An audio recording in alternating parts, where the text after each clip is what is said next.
En el nombre del Padre, del Hijo y del Espíritu Santo. Amén. Siempre iniciamos en el nombre del Padre, del Hijo y del Espíritu Santo. Amén. Nos ponemos en su santa presencia. Le pedimos perdón por todos nuestros pecados, que no son equivocaciones, no son errores. Un error es decir que 2 más 2 es 5, eso es un error, pero no es un pecado. Un pecado siempre es una falta a la caridad, una falta al amor de Dios, una falta en contra de este amor. Es la indiferencia ante este amor, el sacrificio de Jesús en la cruz. Les decía que la catequesis de hoy es la más importante porque la Santa Misa no es un banquete, no es una cena, no es un compartir. Se llama el santo sacrificio de la misa.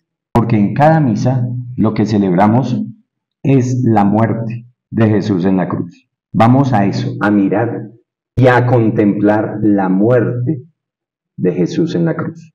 Eso es lo que celebramos. Si usted viene a encontrarse con su vecino, eso es accesorio. Lo principal es esto, la muerte de Jesús en la cruz. Yo vengo a esto, pues que el Señor nos dé hoy la gracia de iluminarnos a través de esta catequesis, de a qué es que venimos y nos despertemos. Por eso me he tomado el atrevimiento de escribir allá en griego 2 cosas a las que venimos aquí. Allá la primera palabra dice eucaristesas. Y la segunda palabra, que es todavía más clave para esta reunión de hoy, es esta, diácrino. Llévense esa palabrita hoy acá, diácrino, que está escrita en esta primera carta de San Pablo a los Corintios, en el capítulo 11, y que vamos a leer para entrar en sintonía de lo que vamos a hacer hoy. Capítulo 11 de la carta a los Corintios. ¿De qué nos habla? Resulta que siempre se han cometido abusos contra la Eucaristía. Allí donde está Dios, el diablo mete la cola y nos distrae, nos emboba. No falta el perrito que llega ahí y se pone a pasear por entre las bancas. ¿Ese perrito qué es en ese momento? Un instrumento de Satanás para distraerme de la misa. No, es mucho más que la tentación, es un instrumento de Satanás. Eso es lo que es. La parte central del templo se convierte en un lugar muy atractivo para que un niño pequeño se ponga a correr desde el fondo de la iglesia hasta el frente. Y todos nos embobamos con ese niño corriendo del fondo al frente, del fondo al frente. Y no hay una mamá que ame a ese niño y le enseñe y lo corrija de que eso no se debe hacer. La mamá, por su ignorancia, está convirtiendo a su niño en un instrumento de Satanás.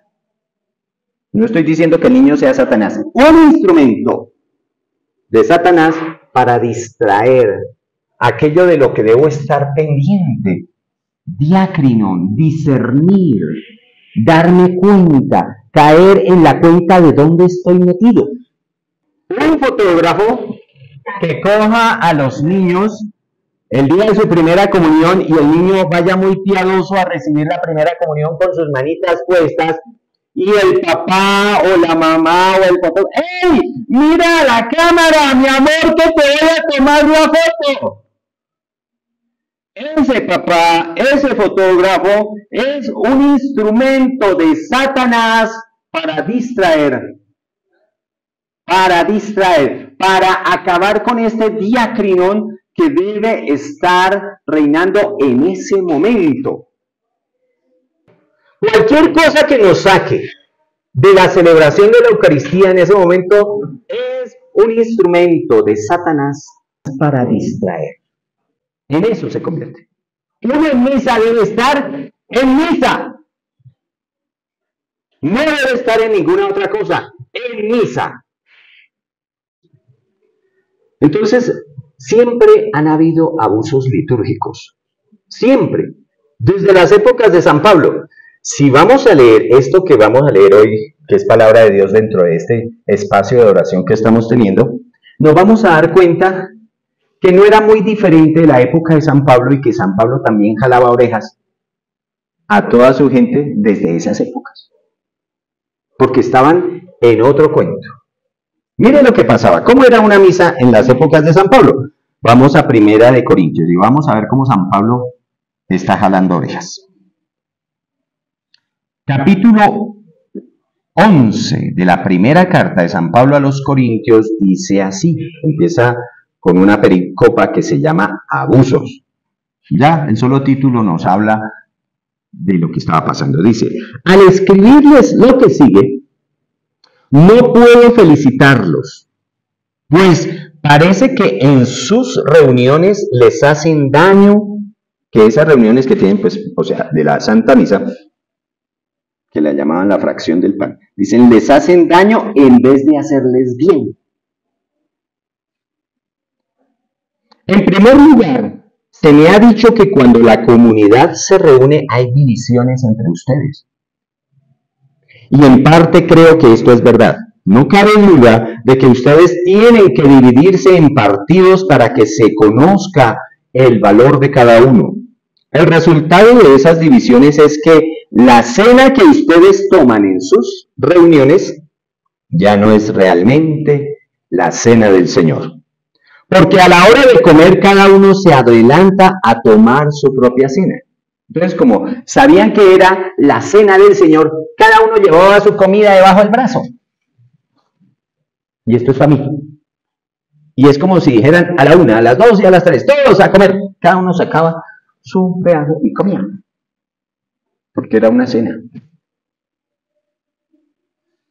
¿Qué pasó? Y mientras unos quedan con hambre, otros hasta se emborrachan. ¿Sí? Entonces, mi vinito. Ah, que el de allá no tiene, no, pues cada quien tiene que traer su vino, ¿no? No tienen casas, pregunta San Pablo, no tienen casas donde comer y beber. ¿Por qué menosprecian la iglesia de Dios y ponen en vergüenza a los que no tienen nada? ¿Qué voy a decir? ¿Que los felicito? No en cuanto a esto, dice San Pablo. Y continúa. Este texto es fundamental y se hace como una de las lecturas el Jueves Santo. Continúa así, dice, porque yo recibí esta tradición dejada por el Señor y que yo a mi vez les transmití, que la misma noche en que el Señor Jesús fue traicionado, tomó en sus manos pan y después de dar gracias, y aquí encontramos la primera palabra en griego, eucaristesas, dio gracias. De ahí sale Eucaristía, que significa dar gracias. Entonces, cuando usted viene a la Eucaristía, está dando gracias.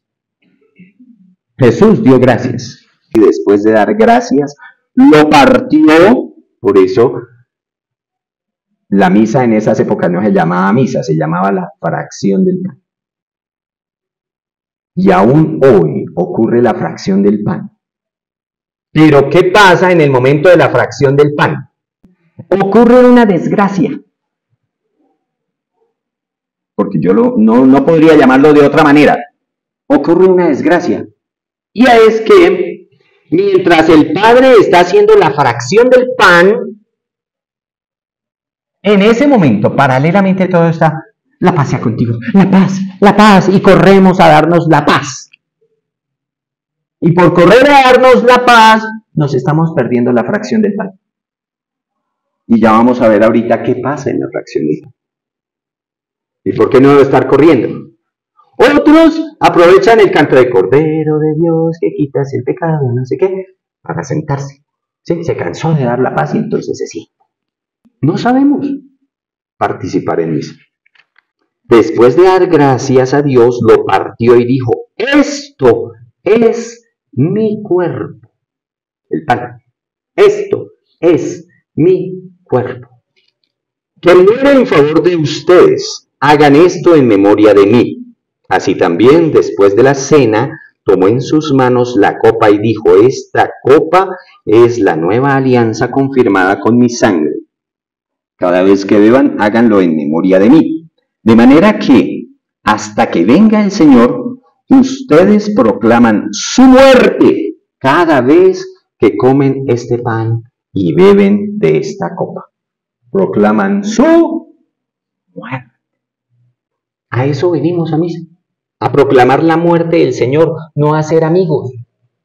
Mire, aquí va a venir la segunda palabrita. Así pues, cualquiera que come del pan o bebe de la copa del Señor de manera indigna, comete un pecado contra el cuerpo y la sangre del Señor. No contra un pedazo de pan, un poco de vino. Contra el cuerpo y la sangre del Señor. Por tanto, cada uno debe, y aquí aparece la palabra, examinar su propia conciencia. Diácrino. Darse cuenta. Darse cuenta de la verdad que subyace ahí detrás de ese pan y de ese vino. Cada uno debe examinar su propia conciencia antes de comer el pan. ¿Pero qué pasa antes de comer el pan? Pues que vamos en la filita, jugando con el vecino, acariciando el perro, saludando como reina de belleza. Y no estamos siendo conscientes de esta realidad. Versículo 29. Porque si uno come y bebe sin fijarse en que se trata del cuerpo del Señor para su propio castigo come y bebe. Un mismo alimento que nos debería dar vida eterna, si usted no está consciente y pasa a comulgar, está comiéndose su propia condenación. El mismo alimento que a unos santifica, a otros los manda a las profundidades del infierno. Entonces no es cualquier cosita a lo que nos estamos enfrentando cada vez que vamos a la misa. Y mucho más cada vez que nos atrevemos a hacer la pila de la comunión. Y eso quiero que quede muy claro, porque es que es algo que yo debo anunciarles, para que deje de ser mi responsabilidad, porque yo estoy hablando y les estoy diciendo. Entonces, si vamos a misa es con los 5 sentidos bien puestos. Este diácrino debe estar pendiente, debe estar presente en cada instante. Si usted no entiende eso, no entendió nada. Así pues, cualquiera que come del pan o bebe de la copa del Señor de manera indigna comete un pecado contra el cuerpo y la sangre del Señor. Por tanto, cada uno debe examinar su propia conciencia antes de comer del pan y beber de la copa. Porque si come y bebe sin fijarse en qué se trata del cuerpo del Señor, para su propio castigo come y bebe. Por eso, muchos de ustedes están enfermos y débiles y también algunos han muerto. Palabra de Dios.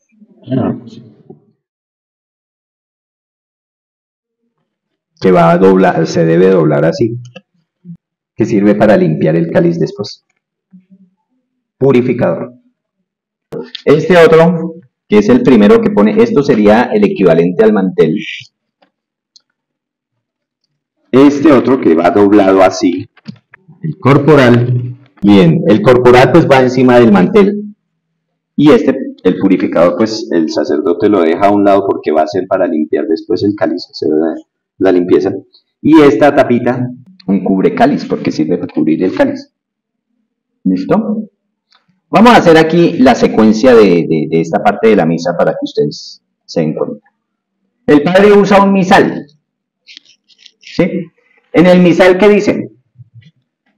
Necesito un acólito acá. Entonces el padre toma vino. Esto es vino de misa.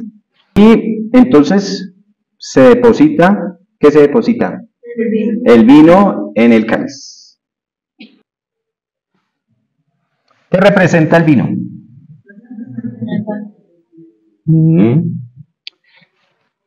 Y se le agrega ¿qué?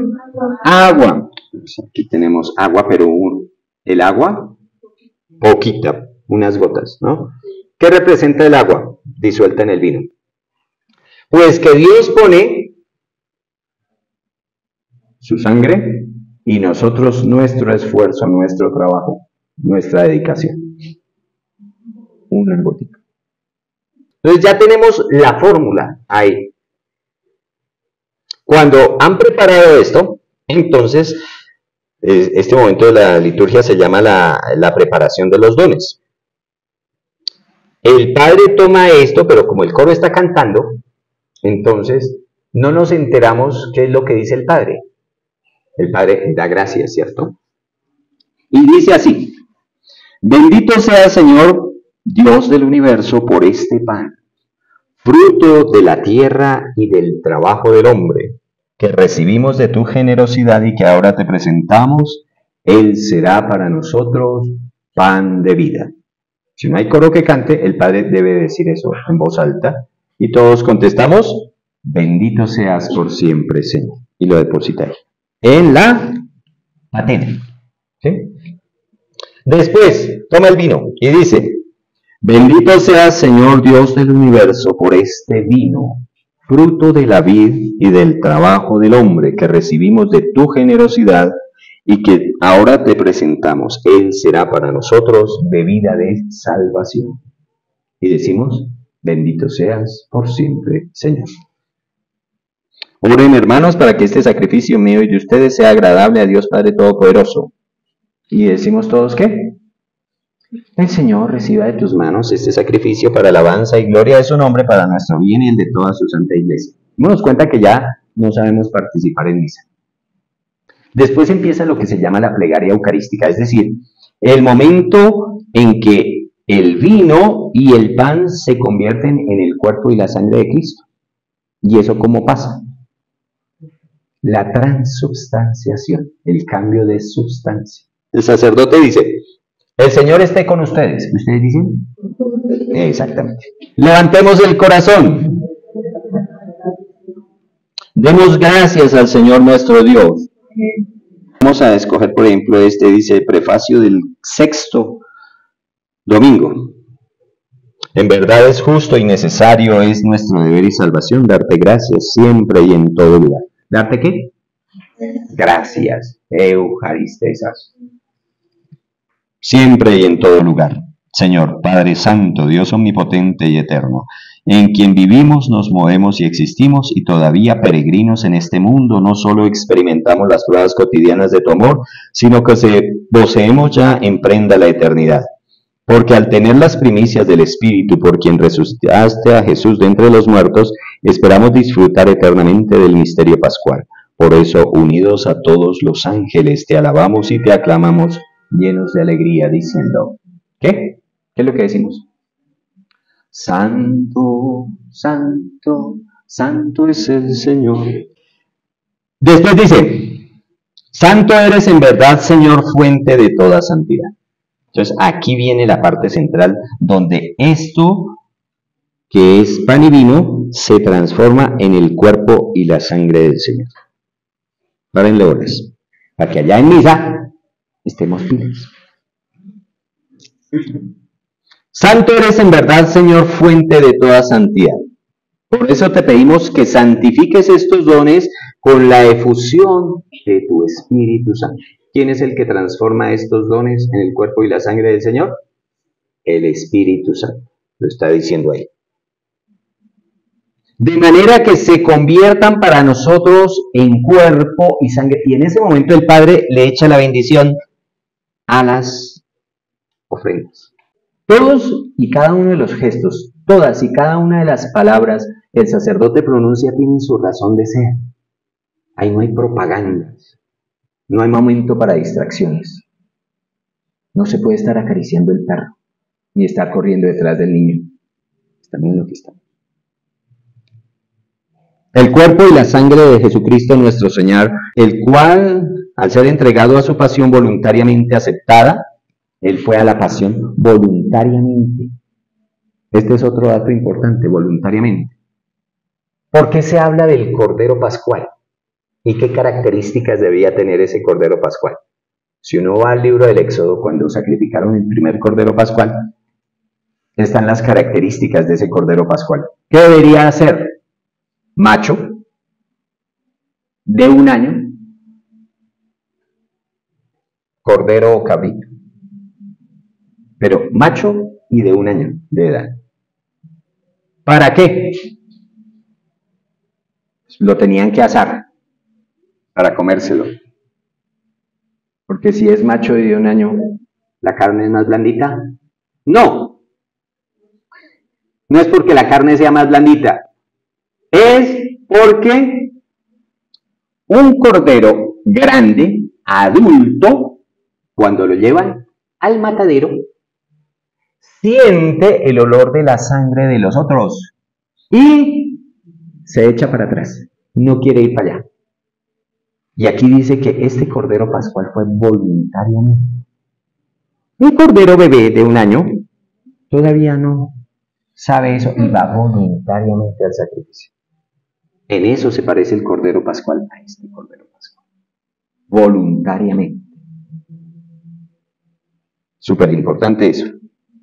El cual, al ser entregado a su pasión voluntariamente aceptada, tomó pan. Dándote gracias, otra vez, Eucaristesa,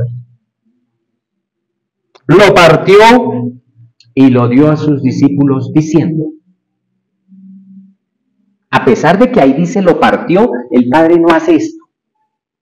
La primera vez que yo fui a una misa y me di cuenta que el cura que estaba celebrando era un cura falso, fue porque hizo esto. En el momento de decir esas palabras. Lo partió. Ahí no se parte el pan. Perdiste. Pero alguien que no sepa, se come el cuento. ¿Listo? No se parte ahí. A pesar de que la Eucaristía se llama la fracción del pan, ese no es el momento de partir la hostia. Lo partió y lo dio a sus discípulos diciendo, con estas palabras, póngame cuidado, porque estas palabras hacen que este pan deje de ser pan y se convierta en el cuerpo de Cristo. Las palabras son las siguientes: tomen y coman todos de él, porque esto es mi cuerpo, que será entregado por ustedes. Ahí ya, este pan y los que se hayan colocados en el altar sobre el corporal, porque puede tener otras hostias aquí, pero digamos que la delimitación la hace el corporal. Lo que se coloque encima del corporal es lo que se transforma en el cuerpo del Señor. Por eso no tiene que agarrar hostia por hostia y decir, este es mi cuerpo. No. Todo lo que se halla en ese momento, incluida pues obviamente la hostia principal con la que le está celebrando, todo se convierte en el cuerpo de Cristo. Por esas palabras, tomen y coman todos de él, porque esto es mi cuerpo que será entregado por ustedes. Hay un gran problema ahorita, y es que los enemigos de la iglesia siempre habían estado afuera y nunca pudieron destruir la iglesia, así como vimos en el video ese de los leones que querían acabar con los cristianos. Nunca han podido. En un intento desesperado por acabar con la iglesia, ahora se han metido dentro de la iglesia y tenemos gente convertidas en curas, en sacerdotes, obispos y cardenales que quieren destruir la iglesia desde adentro. Eso ya no es un secreto, y si no, los invito, si alguno se escandaliza, lo invito a que mire cómo está la iglesia en Alemania ahorita. Las barbaridades que están haciendo allá. Cardenales en Alemania. Sacerdotes y obispos. Se les dio, y esto está en internet, por construir un altar de tierra en honor a la Pachamama. Entonces quitaron el altar y arrumaron un poco de tierra, ¿sí? Y pusieron un mantel ahí y celebraron disque la misa ahí. Y un montón de barbaridades. La iglesia en Alemania en estos momentos está en cisma con la iglesia, o está a punto de caer en un cisma, es decir, en una división. No faltará mucho, escúchenme esto porque es escandaloso, no faltará mucho en que el que celebre va a cambiar las palabras. Si cambia estas palabras, aquí ya Jesús no se hace presente. Y puede sonar muy parecido. Si un curita coge y al llegar a este momento dice, tomen y comen todos de él, porque Jesús dijo que esto era su cuerpo, que será entregado por ustedes. Eso ya no es el cuerpo de Cristo. Y suena igualito. ¿Sí? Vuelvo y digo, el sacerdote tiene que decir, esto es mi cuerpo. Pero llega un curita de estos a decir, Jesús dijo que esto era su cuerpo, que será entregado por ustedes. Por solo cambiar la fórmula, las palabras, eso ya no es la Eucaristía. Y la Eucaristía habrá desaparecido de esa parroquia. Y los fieles están yendo a un espectáculo. Entonces ahí, cuando uno asiste a un espectáculo, entonces ahí sí se vale la pena aplaudir.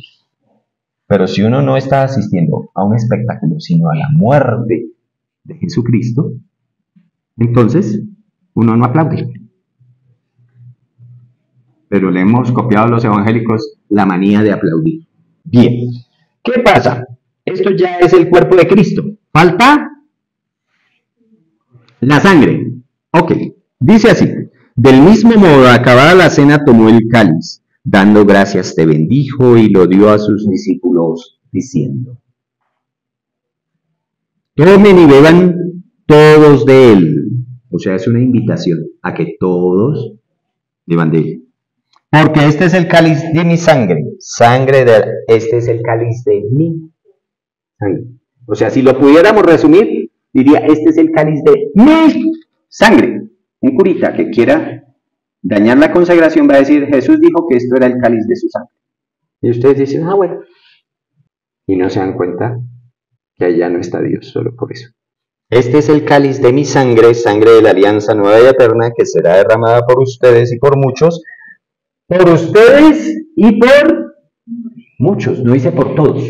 El sacrificio de Jesús en la cruz es para toda la humanidad, pero solo unos pocos lo aprovechan. Entonces por eso dice no para todos, sino para muchos, ¿no? Por muchos, para el perdón de los pecados, hagan esto en conmemoración mía. Ahora, esto ya no es vino, aunque sepa vino. Sigue sabiendo a vino, pero ya no es vino. En mi caso, como yo no soy sacerdote, pues a pesar de que he dicho las palabras y a pesar de que he hecho todos los gestos que hace el Padre, esto sigue siendo pan y esto sigue siendo vino. ¿Qué falta? ¿O qué me falta? Ser sacerdote, tener la sucesión apostólica. Es decir, los apóstoles nombraron a otros sucesores, y estos a otros, y estos a otros, y estos a otros, a otros, a otros, a otros, hasta el día de hoy. Nuestros sacerdotes tienen la sucesión apostólica, el poder de hacer esto. Ese poder no lo tiene ninguna otra persona en el mundo, sino solo los sacerdotes. Y si nos estamos quedando sin sacerdotes, adivinen qué. Nos vamos a quedar sin el cuerpo y la sangre de Cristo. Porque ¿quién va a celebrar la misa? Esa es la importancia de que los acólitos se pregunten si quieren ser sacerdotes. Después sigue, este es el misterio de la fe. Anunciamos tu muerte, proclamamos tu resurrección. Ven, Señor Jesús. Bien, viene otra parte importante que no la veo. La fracción del pan. Póngame cuidado. Aquí es donde sucede la otra, lo que yo llamo una desgracia en misa, ¿no? Antes de la comunión rezamos el Padre Nuestro, digamos con alegría, Padre Nuestro que estás en el cielo, santificado sea tu nombre. ¿Sí? ¿Cómo es que dice? Recémoslo. Padre Nuestro que estás en el cielo, santificado sea tu nombre. Venga a nosotros tu reino. Hágase tu voluntad en la tierra como en el cielo. Danos hoy nuestro pan de cada día. Perdona nuestras ofensas, como también nosotros perdonamos a los que nos ofenden. No nos dejes caer en la tentación y líbranos del mal. Viene una oración que se llama el embolismo. ¿El diablo existe o no? Pues claro. Si no, ¿qué está haciendo este señor aquí? Está destruyendo la obra del diablo. Y dice así: líbranos, Señor, de todos los males y concédenos la paz en nuestros días, para que, ayudados por tu misericordia, vivamos siempre libres de pecado y protegidos de toda perturbación, mientras esperamos la gloriosa venida de nuestro Señor Jesucristo. ¿Qué decimos? Tuyo es el reino, tuyo es el poder y la gloria por siempre, Señor. Y aquí viene el problema. Rito de paz. Señor Jesucristo, que dijiste a tus apóstoles, la paz les dejo, mi paz les doy. No tengas en cuenta nuestros pecados, sino la fe de tu iglesia, y conforme a tu palabra, concédele la paz y la unidad, tú que vives y reinas por los siglos de los siglos. Amén. Amén. Muy bien. La paz del Señor esté con ustedes. Y dice el Padre, desen la paz. Sí, desen un signo de paz y todo el mundo empieza a correr. Allá, acá, para arriba, mi abuelita, el perro, el gato, si lo traje, el loro. ¿Y qué está a punto de pasar en el altar? Ojo, viene, ahora sí se parte la hostia. Observen acá. ¿Qué hay acá? Técnicamente hablando allá en misa. ¿Qué hay acá? El cuerpo de Cristo. ¿Qué hay acá? Muy bien. ¿Pero cómo están? Pues fácil, miren. Cojo a este muchacho, saco una navaja, le corto el cuello, ¿sí? Pongo un balde, recojo la sangre y ahí queda el cuerpo. ¿Cómo está el muchacho? Muerto. Muy bien. Es el sacrificio de la misa, estamos celebrando la muerte del Señor. Entonces, aquí está el cuerpo y aquí está la sangre. ¿Cómo está el Señor? Muerto. Muerto. Pero nosotros comulgamos un Dios vivo. El Señor decía que la hostia estaba viva, que palpitaba. ¿Qué hay que hacer? Juntar el cuerpo y la sangre, volverle a inyectar la sangre al muchacho para que esté vivo. Pues algo parecido pasa aquí. Ojo. Y nos lo estamos perdiendo por la paz, la paz, la paz. Nos estamos perdiendo el momento. Miren lo que dice, fracción del pan. Cuando el Padre dice, Cordero de Dios, que quitas el pecado del mundo, ten piedad de nosotros. Cordero de Dios, que quitas el pecado del mundo, ten piedad de nosotros. Cordero de Dios, que quitas el pecado del mundo, danos la paz. En ese momento, el sacerdote, ahí sí parte la hostia. Ahí está la fracción del pan, como se llamaba la misa.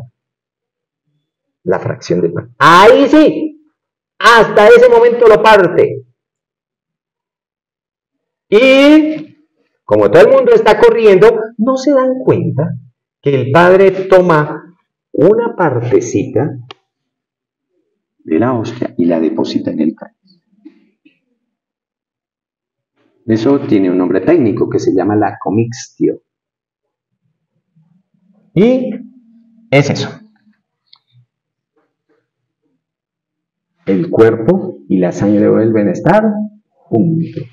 Y ese momento nos habla de la resurrección. Pero como estamos corriendo para allá y para acá, digamos, no hace eso evidente delante de la comunidad porque eso es un rito secreto que él hace ahí. Pero ustedes deben estar pila, en vez de embobarse saludando al perro, al gato, al vecino, de el momento en que ocurre la resurrección en el altar, al momento en que ese pedazo de pan y el vino se unen, sucede el equivalente a la resurrección de Jesús. Y por eso nosotros comulgamos un cuerpo vivo. Bien, ¿por qué hago yo esta cuestión? Porque resulta, esta clase así, porque resulta que por ahí tenemos un famoso colegio, por allá arriba, que prepara a sus estudiantes para la primera comunión. Y si aquí, en la parroquia, escasamente aprenden algo, pues en un colegio todo el mundo está de recocha. Entonces, ¿qué pasó? Vino alguno de los estudiantes de ese colegio, ¿ya? Y el padre le fue a dar su comunión. ¿Sí? Entonces el padre tomó, dijo, me pasa el niño a la foto, no faltó el fotógrafo que lo distrajera ahí. Voltea a mirar para acá, el diablo en misa. Un acolito del diablo en misa. ¿No? ¡Ey, voltea y sonría, viejo! ¿Sí? Y el chino no se enteró de lo que le iban a dar y abrió la boca. Y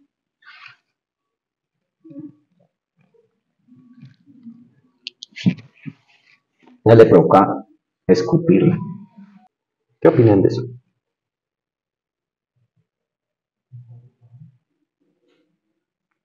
Entonces, a mí me gusta que esos muchachos pasen acá Y aprovechen y prueben a qué les va a saber, a que ese día no salgan con esas tonterías. ¿Sí? ¿Quieren pasar o no? ¿Quieren saber a qué les sabe? ¿A qué les va a saber? ¿Sí? Entonces, si los papás no dicen no, pues que pasen los muchachos a probar a ver a qué les sabe, yo les voy dando a cada uno. No se mastica, se deshace en la lengua. ¿Listo?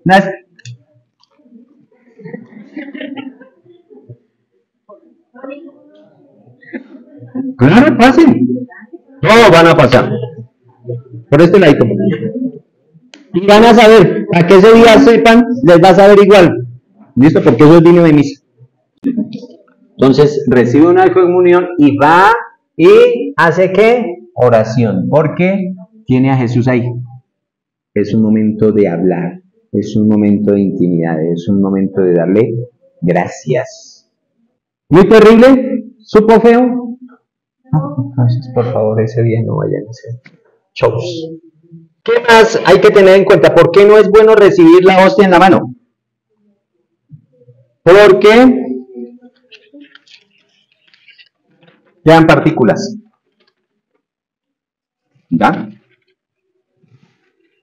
Vamos a aprender otra cosita, ya que me acordé. Esto, en teoría, es el cuerpo de Cristo, ¿no? El sacerdote lo parte. ¿Qué es esto? El cuerpo de Cristo. Y esto también, el cuerpo de Cristo. Si lo divido en otras, ¿qué es esto?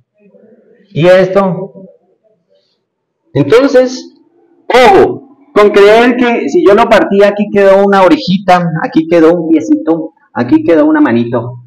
No, en cada fragmento está totalmente el cuerpo de Cristo. En todos y en cada una de las partes. Y si yo lo vuelvo harina, entonces para eso es que se usa una patena, que los acólitos deben llevar para recoger todos los fragmentos, porque en lo más pequeñito, ahí está el cuerpo de Cristo totalmente entero.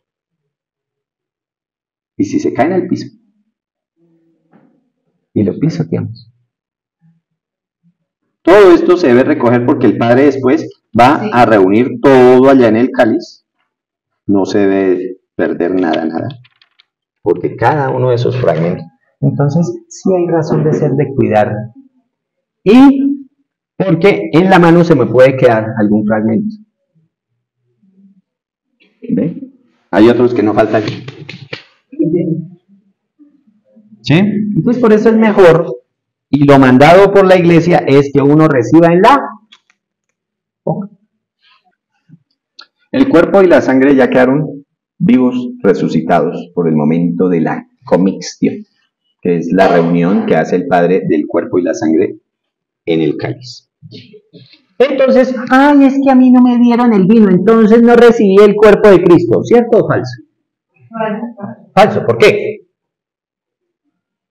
Porque aquí está todo Jesús. Es más, vuelvo y le repito, pregunta de examen, ¿qué hay acá? ¿Con su qué? Con su sangre, su alma, muy bien, divinidad. Su cuerpo, su sangre, su alma y su divinidad. Todo Dios está metido ahí. Pues yo no creo. Faltará quien diga no creo. ¿Qué pasa con esos que dicen no creo? No creo que Dios se meta en este pedacito chiquito, en este fragmentico. No creo que Dios esté ahí. Porque es que es un Dios que no cabe en todo el universo. ¿Cómo se va a meter aquí? Dios es todopoderoso. ¿Y? Si fue capaz de meterse en el vientre de la Virgen María, es capaz. Es todopoderoso. O sea, se puede meter aquí. Perfectamente. Perfectamente. O no tiene poder. ¿Y entonces cómo hizo para resucitar muertos? ¿Cómo hizo para resucitar él? Si no tiene poder. Nosotros no le podemos poner a Dios trancas y cosas y decir, no, yo no.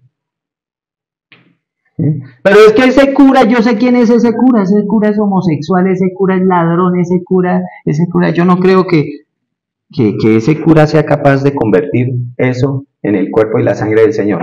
¿Cierto o falso? ¿La demostración dónde está? Dice el Evangelio que Jesús mandó a sus discípulos a curar enfermos, a anunciar el reino de Dios y les dio la orden, ¿no? De que sanaran, de que liberaran posesos, es decir, de que expulsaran el demonio y que anunciaran el reino de Dios. Curar, expulsar al demonio y anunciar el reino de los cielos. Entre los apóstoles que hicieron eso, ¿quién estaba? Judas Iscariote. Él era apóstol y discípulo. Y el Evangelio dice en algún lado, ¡ay! Todos pudieron, Pedro pudo curar enfermos, Juan pudo curar enfermos, pero Judas no pudo curar enfermos, ni resucitar muertos. No, Judas también pudo. Entonces no depende de que si el cura es homosexual o que si es esto o lo otro. No. Cada vez que un sacerdote válidamente consagrado, que tenga la sucesión apostólica, diga, esto es el cuerpo de Cristo, esto es mi cuerpo, convierte por el poder sacerdotal ese poste en el cuerpo de Jesús y convierte este vino en la sangre de Jesús. Sea lo que sea, llámenlo como quiera, puede ser borracho, ladrón, lo que se les antoje. Pero si ese sacerdote levanta su mano para consagrar el vino y el pan, eso, Jesús está ahí. Y no depende de si es que el sacerdote es buena gente, si se porta bien, si es un santo. No. El sacerdote puede ser toda la porquería, puede ser el mismo cura hereje que hay ahorita en Alemania, los mismos obispos o cardenales herejes que hay en Alemania, pero cada vez que ellos dicen, esto es mi sangre, esto es mi cuerpo, ahí está Jesús. Desafortunado. Lo mismo pasa aquí. Es que yo no me voy a confesar, dicen los evangélicos, con un pecador peor que yo. Pues ese pecador, todo lo desgraciado que usted quiera, pero si ese pecador levanta sus manos y le dice, yo te absuelvo en el nombre del Padre y del Hijo y del Espíritu Santo, ese sacerdote le ha perdonado a usted los pecados. Él puede estar en todos los pecados que quiera y eso es problema de él, pero a mí me perdonó los míos. Y eso es lo único que me debe importar. Sí, mucha gente va, es que los curas son pedófilos y a mí uno casi me viola o me violó. Y eso no es razón para salirse de la iglesia y despotricar de Dios. Pues búsquese otro lado, en otro lado, donde haya un cura santo como a usted le gusta. Pero eso no quiere decir que el cura no tenga el poder de hacer lo que le está mandado a hacer. Porque Dios es el que otorga ese poder. Entonces, que es que el cura me hizo, ¿no? Y por eso me fui de la iglesia. Eso no. El día en que usted se muera, esa no va a ser razón delante de Dios, porque usted va a tener que responder por su bautismo. ¿Dudas, preguntas que tengan al respecto? Sí, bien.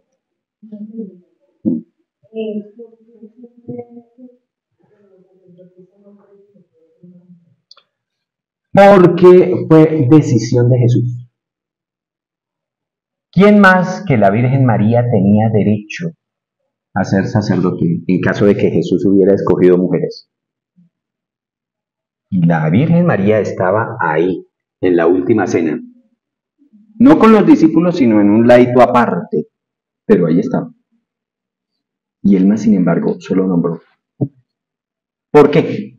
Porque el hombre, desde el comienzo, en el Génesis, está llamado a sacrificarse. Un hombre, para que pueda satisfacer a una mujer, debe ser capaz de sacrificarse por ella. Por eso, un hombre lujurioso no creo que le guste mucho a ninguna mujer, al menos en su sano juicio. Un tipo obsesionado con el sexo no puede satisfacer a su mujer. Un tipo que todo el tiempo quiere estar ahí no puede satisfacer a su mujer. No puede. La señora se va a aburrir. ¿Sí? Lo mismo que se aburriría con alguien que no quiere dejar su niñez. ¿Sí? Se casó para seguir criando. No fregues. No, un hombre está llamado a morir a sus deseos, a sus pasiones, a sus comodidades. Un hombre está llamado a dar la vida. Por eso son los hombres los que van a la guerra y no las mujeres. Por eso no lo ven las feministas. Porque el hombre está llamado a sacrificarse. Por eso Jesús, el Hijo de Dios, fue un hombre. Porque esa es su vocación. La mujer está llamada a ser mamá, a la maternidad, a dar vida, a dar ternura, a darle apoyo al varón. Pero es el varón el que debe conseguir trabajito, es el varón el que debe sostener la casa, es el varón el que debe, ¿cierto? Cada uno tiene su rol. Que en esta sociedad lo hemos pervertido a otra cosa, pero es por ese sentido sacrificial. Es el hombre el que está llamado a sacrificarse. Y es el hombre, como sacerdote, el que sacrifica el santo sacrificio de la misa. Gracias por su pregunta. Gracias por ver este video, mis hermanos. No olvides suscribirte a nuestro canal Conoce tu Fe Católica y será hasta una próxima oportunidad, si así Dios lo quiere.